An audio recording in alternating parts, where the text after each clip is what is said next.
Hello and welcome back. In this lecture we will create our database class where we will create our connection method to connect to the database.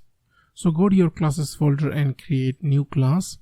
This will be database with capital D because we created autoload function to load our classes as the class file name. And so extension will be PHP. Open and close PHP tag. And here we will define the class name. So let's say class keyword and class name with the capital D. So this is how we define a class, and class can contain its own property and methods. So inside here we need to define a protected variable for a video connection. So let's say protected scope, and here will be video variable. This will be our video connection variable, and this protected scope means when you want to make your variable or function visible in all classes that extend the current class, then you use the protected scope.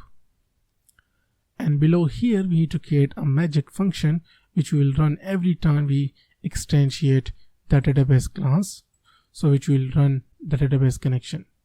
So here will be protected function, which will be magic function, and magic function start with double underscore and double underscore, and this will be construct method. Inside here we need to create a try block to create our video connection. So let's say try, and inside here will be our video connection. So this video, which means this video variable up here, this equal to new video. This is how we define our object. So inside here we need to define our host name. So host name will be MySQL because we will be using MySQL database. So MySQL colon host equal to, here we need to provide the MySQL host. So we need to echo the constant. So here we need to concatenate the host constant, which we created in our config file up here. So copy the db underscore host from here and simply paste inside here. Now we need to concatenate again. We need to enter line and db name equal to, again we need to concatenate the db name. So let's say db underscore name, concatenate and semicolon to end the line.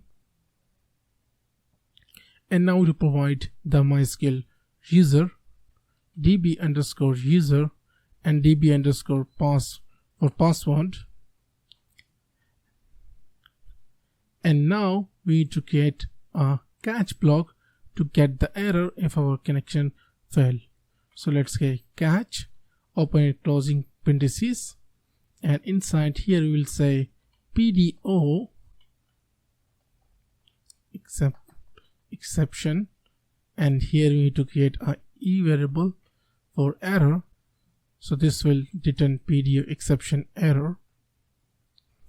And now to print this out, so here we will simply say echo e object operator, and let's say cat message, open and close parentheses for function. So this will simply return the database error for debugging. So in the next lecture we'll create a method to test our connection. So see you in the next lecture.